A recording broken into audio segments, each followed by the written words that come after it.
सियासत और आपके मुद्दों से तरफ बात कर लेते हैं उस क्रिकेट से जुड़ी खबर की जिसको लेकर आजकल आपकी दिलचस्पी भी लगातार बढ़ रही होगी। आपके जहन में कई सवाल भी आ रहे होंगे, आखिर चल क्या रहा है। हम बात कर रहे हैं रोहित शर्मा की, हम बात कर रहे हैं टीम इंडिया की।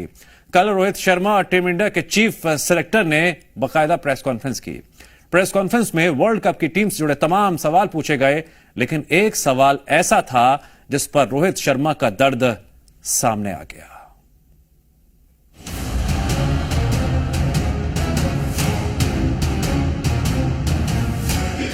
It's part of life.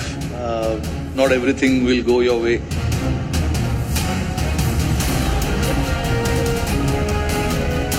No, nothing discussed with regards to vice captaincy. That's one answer. T20 world cup के सिलेक्शन के लिए जब कप्तान रोहित शर्मा और चीफ सेलेक्टर अजीत अगरकर पहुंचे तो उनसे सवाल तो वर्ल्ड कप के लिए पूछे जाने थे, लेकिन इन सवालों के बीच रोहित का पुराना दर्द भी झलक उठा। आईपीएल 2024 में बुरी तरह फेल हुई मुंबई इंडियंस अब हार्दिक पांड्या की कप्तानी में खेल रही है। कप्तान रोहित शर्मा को सीजन के पहले ही कप्तानी से हटाया गया, जिसके बाद उनके और पांड्या के रिश्तों को लेकर भी बहुत चर्चा हुई। पांड्या के रोहित को लेकर कई वीडियो भी वायरल हुए। पहली बार रोहित ने इस मामले पर अपनी चुप्पी तोड़ी है। रोहित से जब इस बारे में सवाल पूछा गया तो उनका दर्द सामने आया।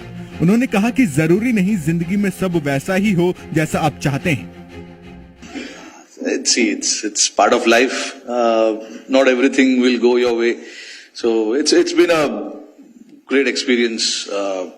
I've before in my life as well, I've not been captain and played under a lot of captains. So it is no different to me. It is nothing new to me. Whatever is there, and then you go by it, and then try and do what is required from you as a player, and I have only tried to do that in the last month or so.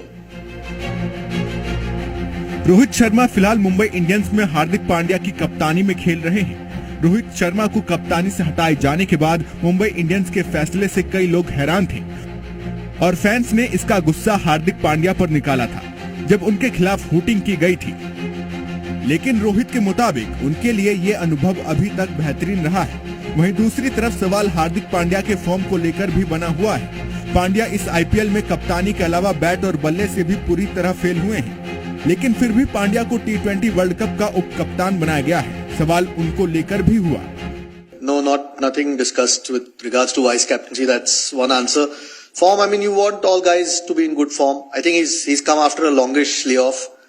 The good part that we've looked at is he's gotten through all the games so far for MI.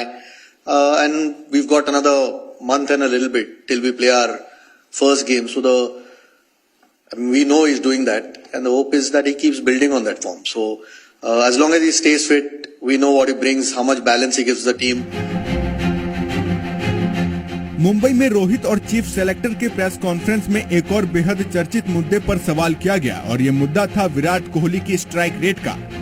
Virat Kohli, जिनकी पहले team में जगह पर ही सवाल उठ रहे थे, लेकिन टीम में उनको शामिल कर वो सभी सवाल खामोश हो गए। विराट कोहली आईपीएल 2024 में रन तो बना रहे हैं, लेकिन उनकी स्ट्राइक रेट पर सवाल बना हुआ था। इसे लेकर जब कप्तान और चीफ सेलेक्टर से सवाल पूछा गया तो रोहित के चेहरे पर हंसी आ गई। Virat Kohli's strike rate, I don't think we've been discussing it yet. So, no, look, he's been in great form, fortunately in the IPL. So, no concerns there at all. With regards to how it's going in the IPL, you're still going to a World Cup. It's still international cricket. There is still that gap there. हर बार की तरह इस बार के IPL में भी royal Challengers Bengaluru का प्रदर्शन काफी खराब रहा है। अगर विराट कोहली को छोड़ दें तो टीम का ऐसा कोई भी बल्लेबाज नहीं है जो टीम के लिए रन बना रहा हो। कोहली ही आरसीबी के इकलौते खिलाड़ी हैं जो हर एक मैच में रन बना रहे हैं। विराट ने 147 की स्ट्राइक रेट से इस सीजन में अब तक 500 रन बनाए हैं। ब्यूरो रिपोर्ट, जी मीडिया।